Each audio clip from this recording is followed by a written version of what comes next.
Bonjour à tous, putain, je fais pour une fois l'intro de cette émission. On est ravis de vous accueillir dans Cult & Click et ce soir, on a pour invité, ça fait tellement longtemps que j'ai envie de la faire. Bonjour à tous. Oh, ce montage des enfers, bravo Tech Alors, et Daniel. comme Cult & Click, c'est une émission cinéma-série. Tout à fait, évidemment, j'ai chaud déjà, le premier truc, c'est bonjour à vous. Le deuxième, c'est Cult & Click, c'est une émission cinéma-série. Donc certains ne savent peut-être pas ce que c'est que cette peluche. Non, ce n'est pas une très grosse testicule qui a été dépecée. C'est Kirby. Kirby qui est tout simplement un personnage Nintendo. Nintendo, c'est très mignon. Ce n'est pas une testicule. Ne confondez pas Nintendo et les anatomies masculines. J'allais dire féminines, mais ça, c'est do Brasil. Comment tu vas, mon cher Kerr ? Formidable, je me remets difficilement de ce deuil qui a touché l'intégralité de la communauté des sérivores de qualité, c'est-à-dire la fin de Banshee. Mais bon, voilà. Et t'en as banchier ? Ouais, très drôle. Donc voilà, assez content. Mais attends, moi je regarde. Malotru, remets-nous le chat, s'il te plaît. Je veux le filet, c'est plus important suis de bien aveuglé. travailler. Pendant qu'on voit que je me suis tapé une petite salade César, parce que je n'avais pas mangé de la journée, et c'était important que j'entre le gluten et évidemment tout ces petits féculents qui me permettraient de tenir les 2 heures de live. Alors, j'ai une question. Est-ce que tu vas parler de The Walking Dead dans tes news ?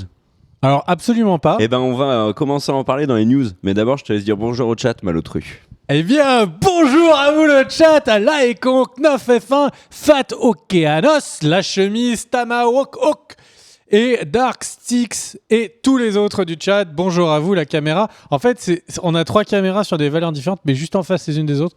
Laquelle est-elle ? Laquelle est-elle ? La pression est totale, c'est celle-là. Bonjour.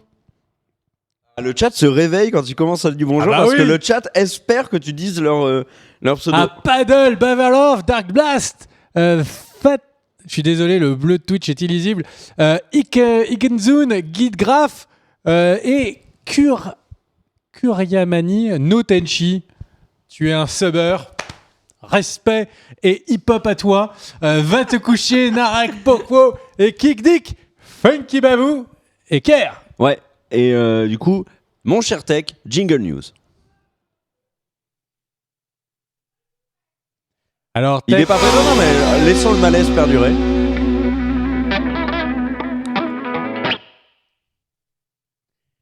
Et nous voilà donc dans les news. Et j'ai une grosse news. Robert Kirkman, le créateur de la série The Walking Dead, a fait la liste des personnages de la série qui, selon lui, pourraient mourir prochainement dans la série. Et il a dit, il n'y en a pas 36. Il a listé tous les crédits. Il n'y en a pas 36. Alors, laisse-moi en parler là, tu me coupes déjà. Moi, si c'est ça, je m'en vais. Alors, non, je rigole. Alors, il y a Abraham, Rosita et Eugène. Donc là, j'ai envie de dire... Enfin, Abraham, ça m'embêterait un peu. Mais surtout, derrière, il a rajouté, d'un air tout à fait tranquillou-bilou, Daryl, Carl, Michonne et Rick. Donc voilà, en gros, il a sous-entendu qu'à part Carol, tout le monde allait y passer dans la série. Voilà, petite news. Mais on le savait, ça. Non, on le savait pas parce que... on le savait, non, c'est juste il y avait des intouchables, et les intouchables, c'était Michonne, Rick et Carol. Mais non, c'est jusqu'à présent, ils avaient dit on ne touche pas à ces trois-là. Comme tout film d'horreur. Quand la jeune demoiselle vierge, elle a michonné, d'un seul coup, elle est elle aussi capable d'être tuée. C'est les règles, c'est Scream. Scream, c'est la bible de tout ce qui est horreur et zombies. Mais non, parce que Scream est déjà un hommage au slasher des années 80. Et oui, mais c'est là où les règles sont clairement éditées. Avec Randy Weeks, joué par Jamie Kennedy, qui n'a plus rien fait après Scream. C'est terrible. Est-ce que tu as une news, tu veux commencer ou est-ce que je commence ? Alors, en fait, le truc, c'est que l'arnaque, c'est qu'en fait, tu as déjà commencé, si tu veux. Mais moi, c'était une brève quoi. Un truc assez bref. J'espère que tu m'as pas piqué des news. J'ai des news cette semaine. Vous savez, il y a des fois, j'ai vraiment des news de ouf, très régulièrement, quasiment tout le temps. Certains diront, parfois des news de merde. Cette semaine, eh bien, c'est les news de merde. Je tiens juste à être honnête. Alors, tout simplement, il y a le réalisateur donc, des Avengers, mais aussi le créateur showrunner de Buffy, donc Joss que j'aime bien appeler Josh Whedon, l'homme du hip-hop, eh bien, Josh Whedon, eh bien, en fait, nous a annoncé, donc vous le savez, il n'y a pas très longtemps, ou si vous ne savez pas, du coup, je me permets de vous le dire, il n'y a pas très longtemps, il a tout simplement dit qu'il était au final pas très fier de Avengers 2. Non, il a dit le contraire. Il a dit qu'il était très fier, mais que c'était la pire expérience ciné de sa vie. Il n'était pas très fier de Avengers 2. Et du coup, il n'allait peut-être pas refaire de Marvel avant quelques temps. Et donc, où est-ce qu'on l'attendait ? Eh bien, visiblement, il va nous refaire une histoire, un film de super-héros. Et comme à son habitude avec Dollhouse, avec Buffy, ça va être une super-héroïne. Et il a eu ces mots que j'ai trouvés magnifiques, où il expliquait que, tout simplement, il disait que c'est la première fois depuis très longtemps qu'il n'est pas sous la contrainte d'un studio, qu'il ne doit absolument faire aucun... on appelle ça des audience rating. C'est, je ne sais même plus quel est le terme en français. C'est quand on fait un poll... merde. C'est pas un stropole. C'est grosso... C'est Twitch. Non, c'est, en fait, c'est des focus group. Merci, Kerr, pour rien. Mais vraiment pour rien. Et donc, en fait, visiblement, c'est la première fois depuis très longtemps qu'il peut écrire un scénario sans que ce soit à valider par un focus group. On en est là à Hollywood. Et il expliquait que du coup, il avait particulièrement les jetons. Et donc, le seul guide qu'il va pouvoir utiliser pour savoir si c'est bien ou pas, c'est sa conviction personnelle.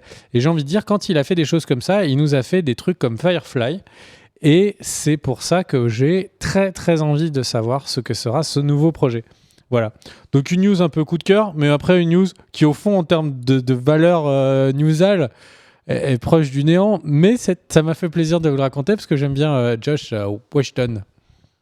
Et moi, rappeur du 92-210 Beverly Hills. Et comme vous avez pu le constater, notre ami Carnel étant en vacances et du coup j'ai eu envie de lui faire un petit truc un peu indé, un petit peu hongrois sur les bords, surtout que le festival de Cannes vient de se terminer. Alors je sais que vous êtes probablement très nombreux à nous demander de parler du palmarès, mais figurez-vous qu'on s'en contrefout.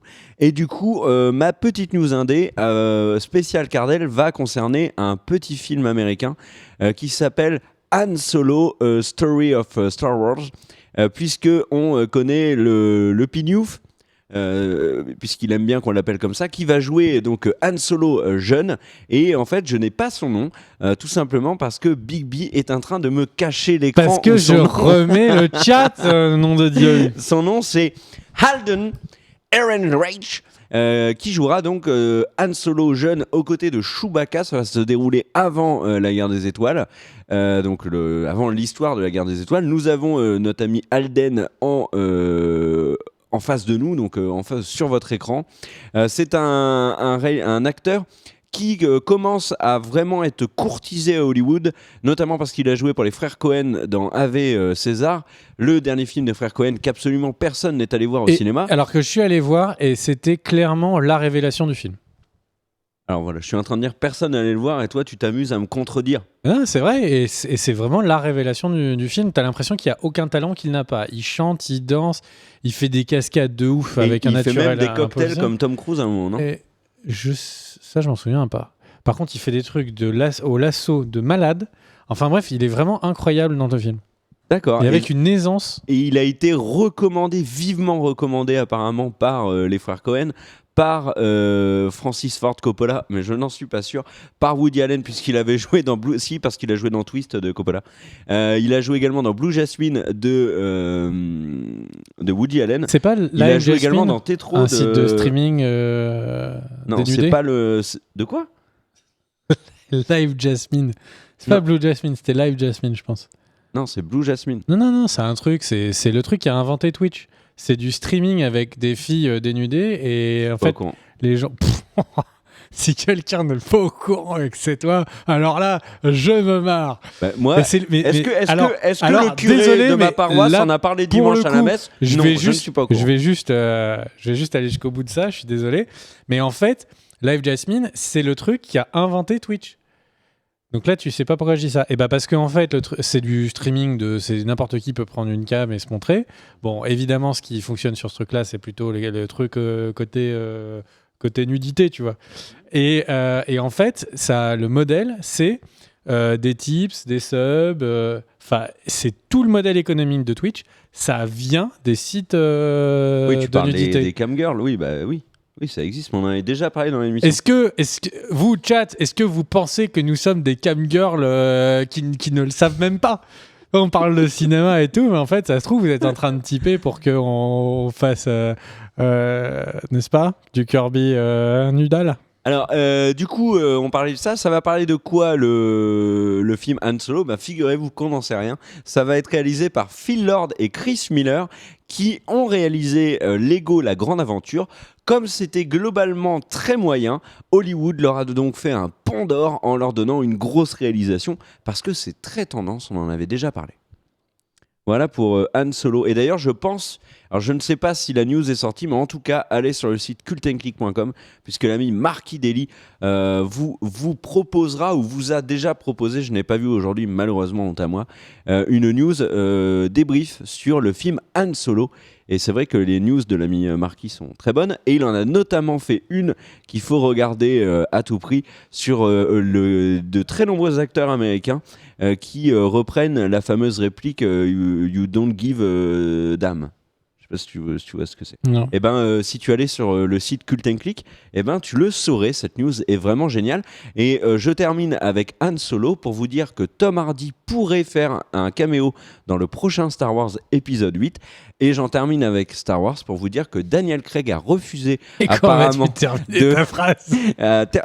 apparemment de jouer dans le prochain James Bond, et que du coup la Warner lui a offert $100 millions pour 2 films James Bond. Voilà, j'en ai terminé avec Star Wars, et Big B n'a pas grillé que je lui ai glissé de news comme ça dans le vent, c'est génial. Il y a quand même une news 007 là que tu viens de nous faire. Oui. Mais il a refusé. Il a refusé au départ, et là ils lui ont fait une offre de 100 millions pour 2 films. On ne sait pas s'il va accepter. Mais ce qu'on Moi sait, je l'ai appelé ce mini, il était en plein. Mais ce qu'on sait, c'est qu'en ce moment il y a des rencarts très réguliers entre la production de 007 et Tom Hardy. Depuis une fameuse série qui s'appelle Night Manager, que certaines personnes trouvent très très très très très bien.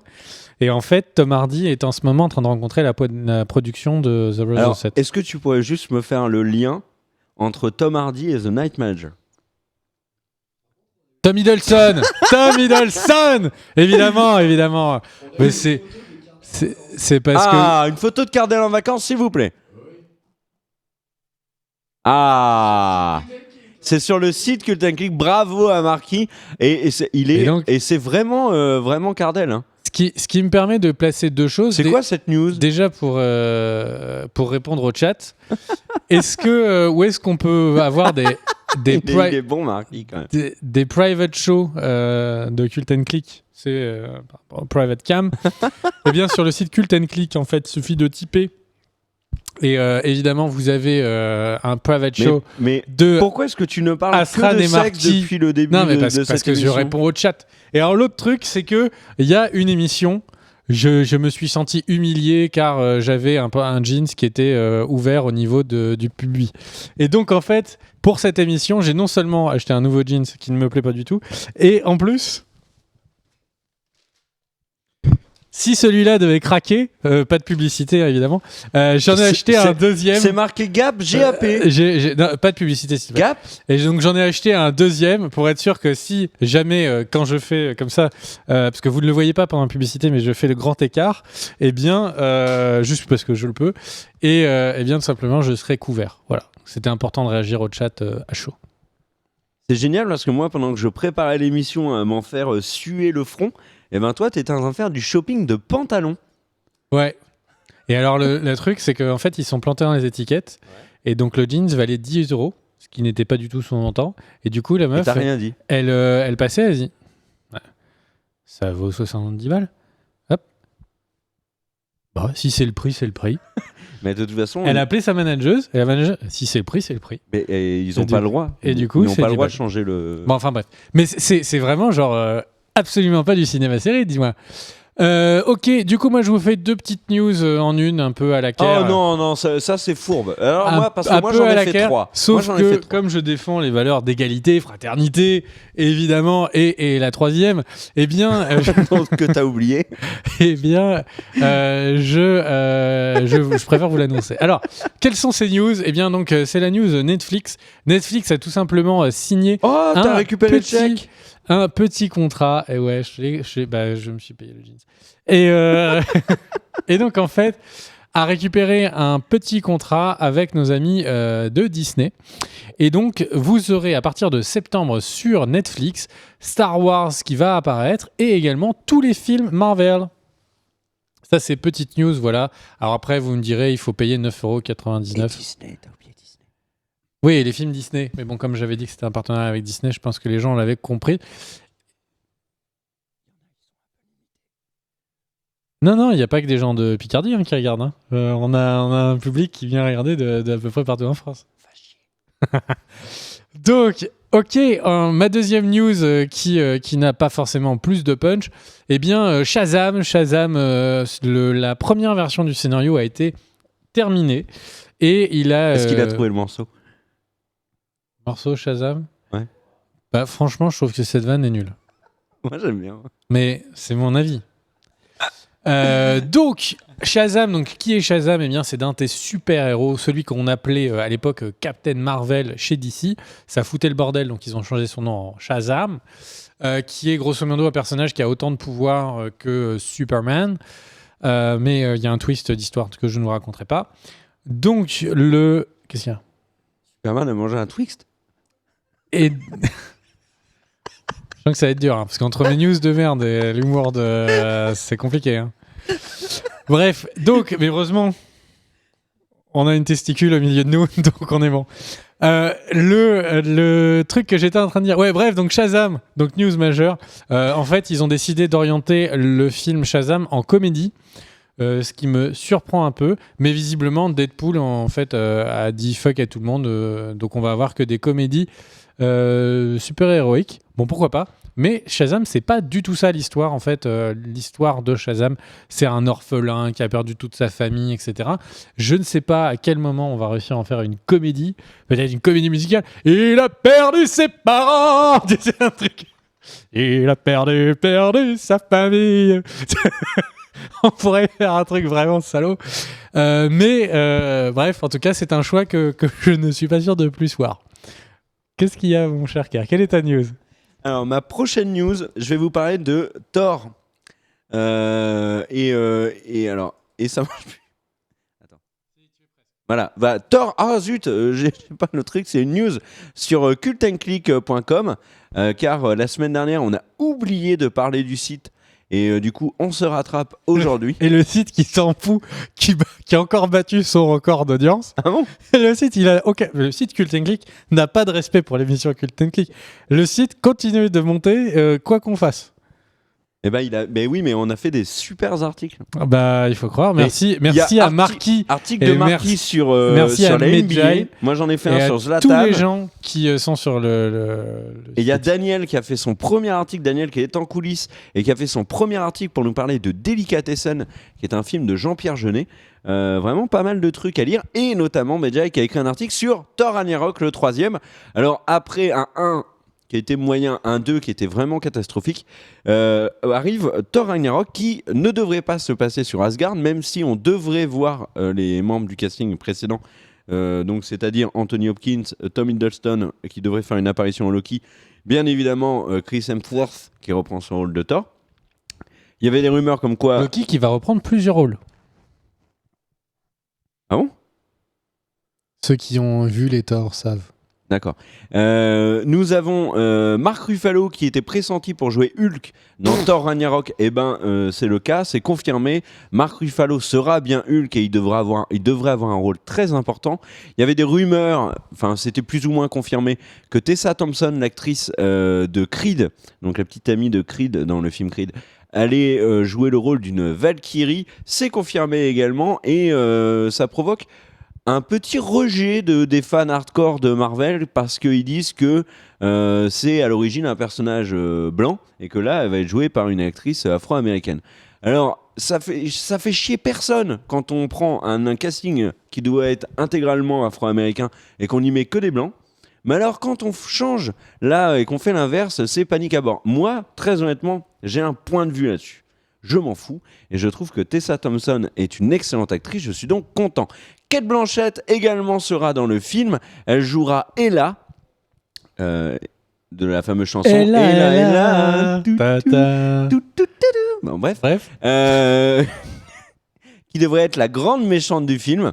Il y a également Karl Urban, qui était le héros de Almost Human, qui sera dans le film. Le personnage de, attention, accroche-toi bien, ça va être Scourge, qui est un guerrier asgardien, qui est amoureux de l'Enchantress. L'Enchantress, qui est un personnage de DC. Et petit fun fact, Medjay avait confondu avec l'Enchantress de DC Comics, puisque il avait dit que c'était celle qu'on allait voir dans Suicide Squad. Ouh, Medjay. Voilà. Pour ceux qui connaissent les comics mais pas trop, c'est juste le mec avec l'énorme hache qui à chaque fois défonce tout le monde à côté de l'Enchantress. Voilà, c'est le mec qui coupe du bois. Voilà. Et nous avons enfin... Accessoirement, je crois qu'il y a plusieurs fois où il est appelé Axe, tout simplement. D'accord. Parce qu'il a une grande hache. Oui, j'avais compris. Et ça se traduit en anglais. Axe. Oui. Pas aucun rapport avec le truc Menem, tout ça. Et enfin, nous avons Jeff Goldblum, qui est le fameux Ian Malcolm de Jurassic Park, mais aussi le héros de La Mouche, bien avant que vous, le chat, vous soyez parmi nous, de ce monde. Et Jeff Goldblum sera un personnage qui s'appelle le Grand Maître, Grand Master en anglais, qui est une des entités les plus puissantes de l'univers. Est-ce que ça chauffe pas notre ami le réalisateur de mettre le putain d'article qui a toutes les images ? Mais non, parce que j'ai envoyé des photos. J'ai envoyé des photos à Tech. Il a tous les acteurs en photo. En fait, l'avantage du site Cult & Click dans l'émission Cult, c'est qu'on en possède les droits. Tu peux envoyer ce que tu veux du site. Tandis que les trailers, c'est la merde. Mais le site, fais-toi plaisir. Donc voilà. Et petite dernière info, Nathalie Portman ne sera pas dans Thor 3 puisqu'elle ne veut plus faire de film Marvel.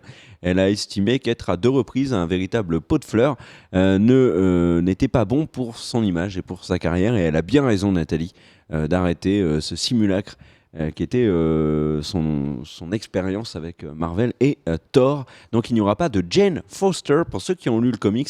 Et notamment la nouvelle tournure du comics, c'est très gênant puisque apparemment, si je ne dis pas de bêtises, c'est Jane Foster qui aujourd'hui est Thor. Alors, sans vouloir spoil, le truc c'est que, en fait, c'est juste que c'était une actrice de trop gros calibre par rapport à tout le reste du cast. Oui. Elle a 15 ans d'expérience, 1000 fois plus connue que tous les autres, et elle faisait pot de fleurs. C'est ça qui a pas de sens.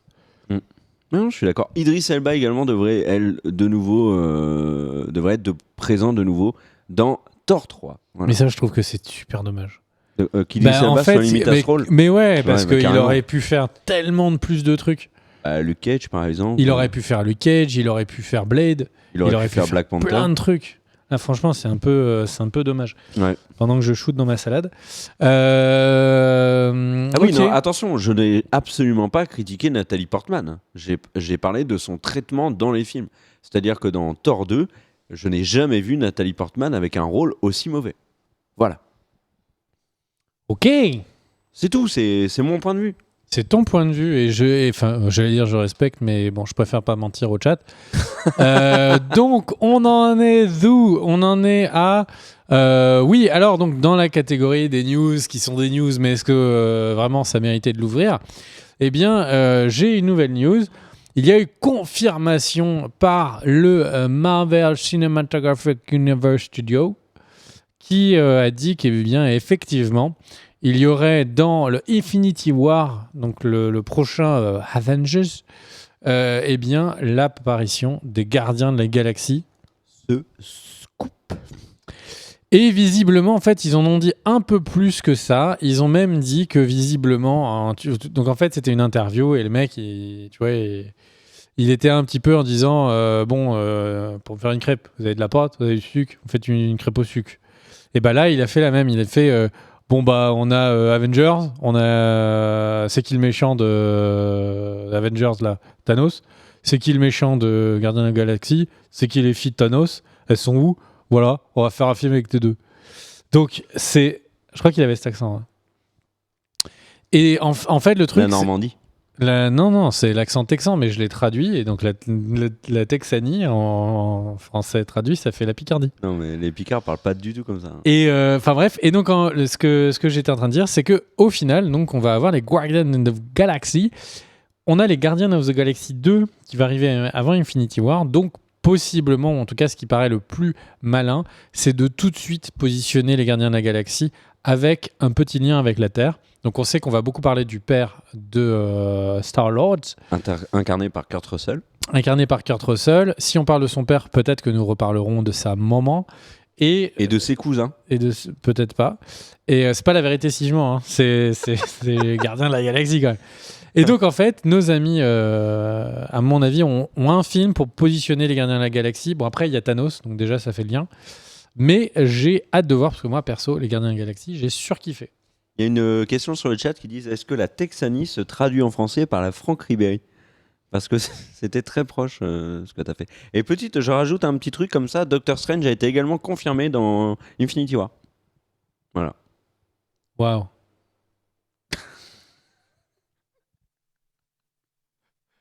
Il était déjà au casting. Bon, enfin bref. Ok.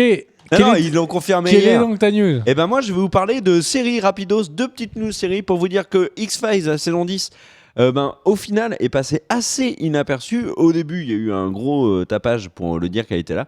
Mais ensuite, la série a fait son petit chemin, les 6 épisodes, pour au final avoir un dernier épisode de saison 10 qui, visiblement, a déçu beaucoup de monde. Moi, je n'ai pas eu la force, en tant que fan, pourtant, dans mon passé de X-Files, d'aller jusqu'au bout de cette saison. Mais en tout cas, du côté de la Fox, on espère réussir à convaincre Chris Carter, David Duchovny et Gillian Anderson de revenir pour une saison 11. Et puis j'en profite dans les séries pour vous dire qu'il y a un magazine que vous pouvez acheter. Je n'ai pas de part dedans, mais je suis tombé dessus. Ça s'appelle Destination Science. C'est un hors-série, c'est le numéro 6. Me demandez pas c'était quoi les 5 premiers, on s'en fout. Et c'est un hors-série sur Game of Thrones. Est-ce que tu peux me tenir mon micro, s'il te plaît, je peux te le montrer ? Je vais tenir le magazine. Et du coup, on est embêté pour le feuilleter, là. Alors, non, mais arrête, sois sérieux. Parce que comme ça, les gens se plaignent toujours que tu sais pas tenir ton micro. Donc voilà, il y a énormément de choses sur la série. Sur les bouquins également, il y a des cartes, il y a l'histoire du monde. Enfin bref, c'est vraiment un bon magazine. Il y a quelques erreurs que j'ai déjà pu repérer, mais globalement, c'est du très très bon. Ça parle des coulisses énormément, des lieux de tournage, etc. Et ce magazine est un petit peu cher, puisqu'il est vendu 12,50 €. Waouh ! Ouais, mais par contre, je pense... Il y a un DVD, et est-ce qu'il y a un CD de téléchargement avec ? Non, mais par contre, vraiment, pour l'avoir quand même pas mal lu, c'est un magazine qui mérite l'investissement. Voilà. Donc, je voulais en parler parce que... Mais qu'est-ce que tu as appris ? Est-ce que tu as appris une seule news intéressante ? Ouais, il m'a appris plein de trucs sur les acteurs de la série, il m'a appris plein de trucs sur les villes, etc. Il y a Closer pour apprendre sur les acteurs. Non, pas du tout. Non, mais tu es très mauvaise. Non, mais qu'est-ce que tu as appris vraiment ? C'est qu'est-ce qui me donne envie de le lire ? Et ben, par exemple, il y a une carte qui est super bien foutue avec une présentation de tous les... Mais la carte, tu sais très bien que j'ai déjà acheté le t-shirt pour l'émission. Oui. Tu vois, il y a la présentation de tous les spots, ça c'est vachement sympa. Il y a des trucs sur l'endroit où sont tournées la série. Pour chaque lieu, par exemple, il y a un endroit qui est Winterfell, un pour Vivseg, etc. en Irlande du Nord. C'est vachement stylé. T'as tous les personnages, tu vois, et t'as une présentation de toutes les familles. Non, c'est vraiment intéressant. Pour ceux qui aiment Game of Thrones, aidez-moi s'il vous plaît à m'en sortir.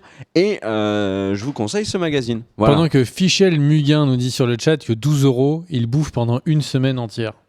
Oui. Mais tu ne fais pas partie de l'éducation nationale comme certains nantis. 12 € pour toi, c'est beaucoup. Pour d'autres, c'est une miette. Dis le mec qui vient de s'acheter 2 pantalons avant de venir à l'émission. Les 2 n'étaient pas à 10 €. Le deuxième est en promo. Mais là, tu as payé combien ?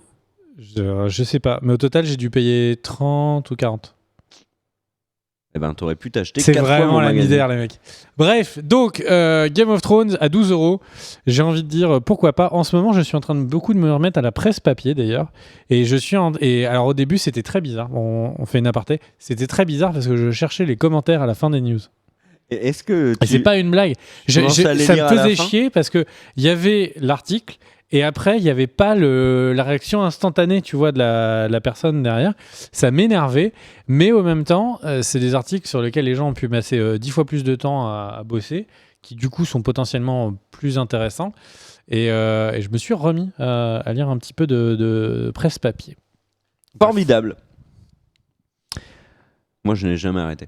Bon, je passe à une autre news du coup et je te grille pour parler de box-office avec un point qui va être intéressant, mon cher Big B, puisque aux États-Unis d'Amérique, nous avons la sortie d'Angry Birds ce week-end, donc le week-end passé, et il a pris la tête du box-office avec 39 millions de dollars. Le film qui a des bonnes critiques globalement. Et d'ailleurs, j'en profite pour dire qu'il va y avoir un film sur le jeu Fruit Ninja. Et donc Angry Birds 39 millions qui détrône Civil War avec 33 millions de dollars pour le film de Marvel. Captain America Civil War a déjà récolté 347 millions de dollars aux États-Unis, c'est énorme. Il est en tête du box-office de l'année et il a également dépassé le milliard au total. Il devrait s'arrêter, à mon avis, à 1,2 milliard, 1,3 milliard, je pense.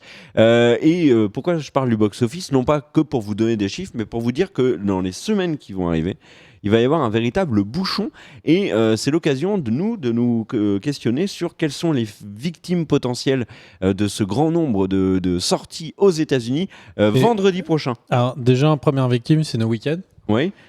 Déjà... on n'est pas américain, nous, on n'est pas oui, mais totalement concernés. En fait, le truc, c'est qu'il y a beaucoup de tout ce que tu viens de citer qu'on va être obligé de voir. Tout à fait. Donc, vendredi, il y a la sortie d'X-Men Apocalypse qui sort donc largement après la France. Et par contre, c'est le coup de poignard, j'ai envie de dire, pour la Fox, puisque Disney a mis en face d'X-Men Apocalypse le même jour Alice au Pays des Merveilles 2, donc qui s'appelle Alice de l'autre côté du miroir. Dans les faits, vous pouvez peut-être vous dire que c'est pas une si grosse sortie que ça, sauf que le premier Alice a dépassé le milliard au box-office. Ça a été un gros carton. Et même si hyper surpris. Je ne pensais pas du tout que ce film était aussi gros que ça, mais c'est un succès de ouf. Ouais. Alors par contre, le 2, à mon avis, aura moins de succès. Alors il n'y a pas beaucoup de gens qui sont au courant que ça n'est pas Tim Burton qui l'a fait. Après, ce qu'il faut dire, c'est que c'est aussi une des raisons pour laquelle Alice a eu un aussi gros succès. C'était un des premiers films en 3D. C'est aussi un des films qui a le plus marqué parce que c'est un film où la 3D n'était pas... On n'a pas tourné Enfin, ils n'ont pas tourné au tournage en 3D. Et ça a été fait a posteriori. Et du coup, il y a eu énormément de personnes qui se sont plaints de migraines et dû à cette 3D assez loupée. Mais même ça n'a pas arrêté le succès du film. Ouais, et donc pour la Fox, c'est un gros coup dur parce que ce X-Men Apocalypse a des critiques qui sont globalement plutôt négative. Et là, le même week-end, le film tombe face à Alice au Pays des Merveilles, alors que Angry Birds et Captain America sont encore forts. Donc ça va être très compliqué pour X-Men. La semaine suivante, on a une opposition entre une comédie romantique emmenée par Emilia Clarke, Daenerys, qui s'appelle Me Before You, que tu as en image, mon cher Tech, qui sera confronté... Je suis amoureux d'un cheval. À la grosse en français, ça se traduit. À la grosse sortie du week-end aux États-Unis, qui est Tortue Ninja 2 avec Megan Fox et Stephen Amell de Arrow. Et là, à mon avis, les Tortues Ninja vont gagner ce duel, mais ça pourrait déjà empiéter et mettre en situation délicate X-Men Apocalypse. Elle est pas mimi sur cette photo. Hein. Ah, moi je trouve que si. Et le 10 juin, regarde-la dans les yeux. 10 juin, il y a un gros combat qui s'annonce aux US, puisque nous avons le film Warcraft qui sort, donc qui sortira le 10 juin seulement aux États-Unis, alors qui sort demain. On va profiter du fait qu'il y a du chat et qu'on n'est pas juste en train de déblatérer à 2h du matin au téléphone. Est-ce que le film Warcraft vous chauffe ? Voilà, répondez sur le chat. Et moi, alors, le film Warcraft était initialement prévu pour se manger un face-to-face avec Star Wars épisode Rogue One. Et il a été décalé, sauf qu'il sort le 10 juin, donc une semaine après les Tortues Ninja, 2 semaines après X-Men Apocalypse, et il sort le même jour que 2 films qui potentiellement pourraient lui faire mal. Nous avons Insaisissable 2, le film avec les magiciens emmené par Jesse Eisenberg, Daniel Radcliffe dans le 2, et également Lizzie Kaplan, on a Morgan Freeman, Woody Harrelson, enfin, il y a un gros casting. Et puis le plus gros concurrent de Warcraft le 10 juin, c'est Conjuring 2, Conjuring 2, c'est donc la suite du film Conjuring qui avait eu un gros succès aux États-Unis et qui est considéré dans ce genre de film un peu épouvante fantastique comme vraiment la référence de ces dernières années, à juste titre parce que Conjuring 1 avait été plutôt pas mal. Pendant que le chat, visiblement, est partagé, j'ai eu l'impression de voir autant de oui que de non. Et j'ai vu au milieu des oui et des non, j'ai vu Asran passer en disant 1080 DVD RIP. Mais ça, c'est moche, Asran. Pour tous les autres qui sont des vrais légitimes et à qui on ne va pas envoyer le SWAT, eh bien, ça a l'air d'être vraiment partagé, 50-50. Oui, moi, je vais aller le voir demain. Juste que vous sachiez, on va le voir demain. Et on en fait une critique. Et on en fait une critique vidéo dans la semaine. On va essayer d'être plus réactif. Alors après, ça fait le format un peu bizarre, comme vous avez pu voir sur X-Men où Kerr est chez lui et je suis chez moi, etc. On n'a pas le choix. Mais on n'a pas le choix si on veut si on veut pas en parler 3 semaines après la sortie du film. Mais en tout cas, on en parle rapidement. Ouais, alors, Warcraft sort donc le 10 juin et il n'a qu'une semaine pour réellement vivre. Pourquoi ? Parce que le 17 juin, c'est quasiment une des plus grosses sorties de l'été, avec la sortie de Finding Dory, donc le monde de Dory, la suite du monde de Nemo, qui lui aussi avait été un gros succès au box-office, et là c'est une très grosse sortie Disney Pixar. C'est le 17 juin, le même jour il y aura Central Intelligence avec The Rock et Kevin Hart et Aaron Paul, et le 24 juin, décidément Warcraft n'a pas de chance puisque le 24 juin c'est Independence Day 2 Résurgence qui sort, et également le nouveau film de Matthew McConaughey qui s'appelle Free States of Jones. Donc comme vous pouvez le constater, de vendredi prochain au 24 juin, il y a énormément de films qui sortent aux États-Unis. Si je devais moi faire des pronostics sur ceux qui vont, à mon avis, pleurer à la fin de cette période, c'est X-Men Apocalypse et malheureusement Warcraft, parce que y a une trop grosse concurrence, et le film qui, à mon avis, devrait vraiment s'en sortir avec les honneurs, c'est Le Monde de Dory. Voilà. T'as un avis, tu t'en fous, que penses-tu? Non, moi je suis moins... Moi je suis... Pas changement de caméra. Moi, vous le savez, je suis moins chiffre que Kerr au niveau des sorties. J'ai juste... moi, surtout, ce qui m'intéresse, c'est de savoir, dans tout ça, qu'est-ce qui va vraiment être un bon film. Ah oui, bien sûr. Je pense que Dory, ça va vraiment être un très bon film. Je pense que Tortue Ninja, ça risque d'être une sacrée merde. On l'avait vu ensemble au ciné. C'est le seul film qu'on avait vu ensemble, et c'est le seul film que j'ai vu en IMAX de ma vie. En IMAX et en français. C'était une catastrophe. T'avais imposé le français. Voilà. Enfin bref, le Emilia Clarke, j'y crois pas du tout. Non, bah non. Conjuring 2, pourquoi pas, mais un succès d'estime. Oh non, mais je me pose les 100 millions, je crois. Je me pose des vraies questions autour de Warcraft. Est-ce que ça va être un bon film ou pas ? Parce que Duncan Jones, le réalisateur, a vraiment à plein de reprises ouvert sa gueule en disant qu'il a pu faire exactement ce qu'il voulait. Donc j'ai hâte de voir. On a tué Cardell, mais non. C'est juste, excuse-nous, il s'est passé ce qui s'est passé quand Kerr a eu 11 ans. Il s'est juste fait retirer une testicule. Pourquoi tu dis ça? Mais c'est quoi ce trip de dire qu'il me manque une testicule depuis plusieurs émissions? Je ne veux pas rebondir sur ce sujet douloureux. Alors, est-ce que tu peux du coup faire une news avant qu'on fasse la pub? Alors, en fait, est-ce que j'ai une news intéressante ce soir? J'espère pour toi, parce ça que n'a pas l'air d'être le cas. C'est quoi le film de youtubeur là? En fait, c'est tout le temps dans ton filet et t'en parles jamais. Est-ce que t'as honte des youtubeurs? Non, c'est pas ça, c'est que c'est une news que... Parce qu'on est des youtubeurs maintenant. Ah ouais. En fait, le truc, c'est que c'est une news qui, à mon avis, est plus un dossier qu'une news. Ah oui, non, ne le fais pas alors. Et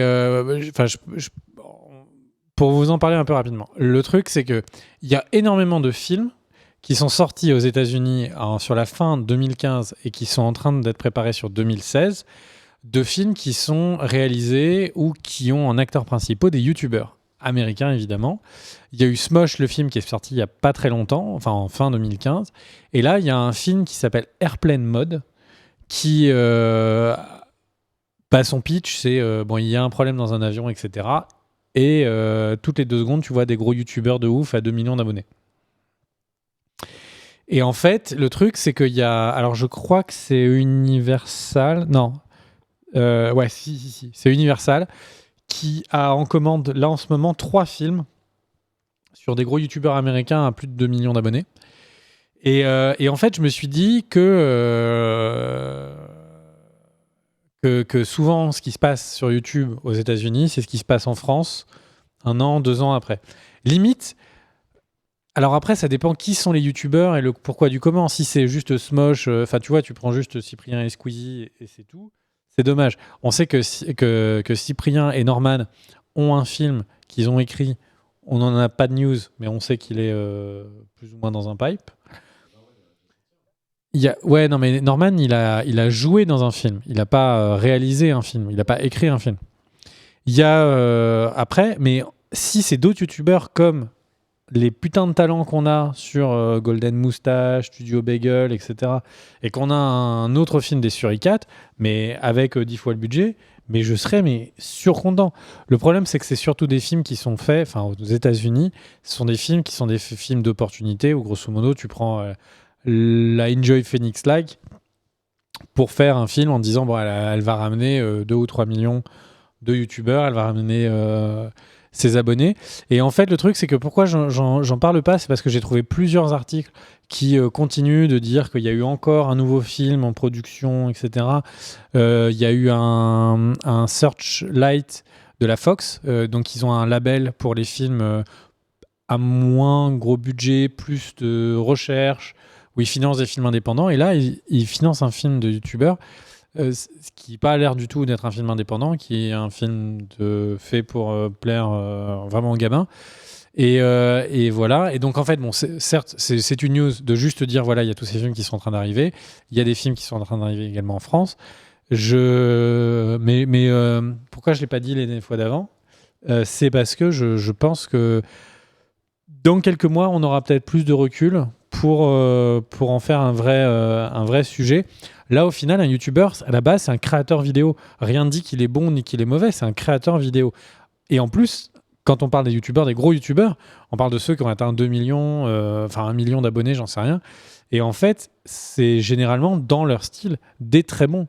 Alors, Cyprien n'est pas l'homme qui me fait le plus rire de l'univers, mais il a su toucher un public énorme parce qu'il faisait ses vannes qui étaient montées comme il entendait, etc. etc. Il y a plein de nouveaux gros youtubeurs. Il y a Nozman, Dr Nozman, qui est une chaîne pure sur la science, etc., qui monte parce qu'il a trouvé un vrai moyen de parler de la science moins chiant que d'habitude. Donc en fait, les youtubeurs sont assez légitimes, tu vois, sur des formats longs, mais pour l'instant, tous les films sortis aux États-Unis sont tous des bouses.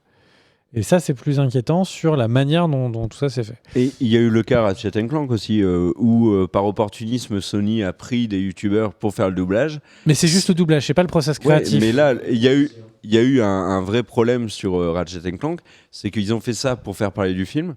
Au final, ça a fait un bad buzz. Et en France, Ratchet & Clank a été un incroyable échec. Et aux États-Unis, c'est la même chose.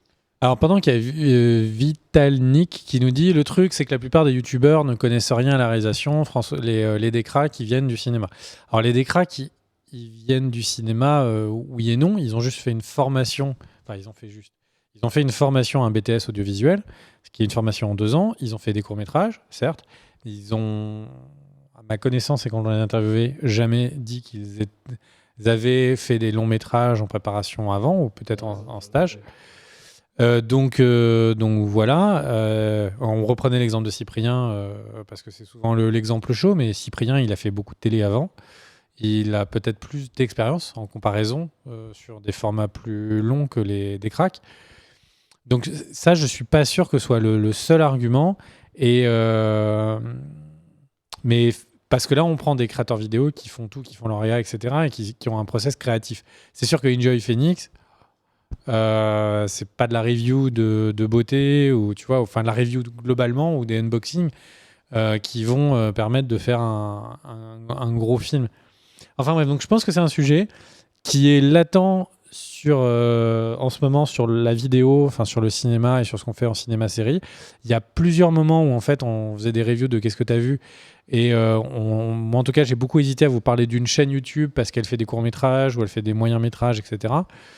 Mais il y a encore cette barrière qui est en train d'être pétée. Et aux États-Unis, elle est pétée, mais de très, très mauvaise manière. Enfin, d'une manière plutôt agressive. Vraiment, on cible les 10-12 ans.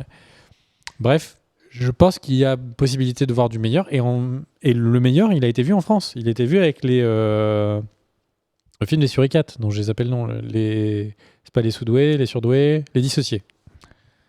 Voilà. Eh ben, merci. Du coup, on fait une page de pub et on se retrouve juste après pour vous parler de ce qu'on a vu dans la semaine. À tout de suite.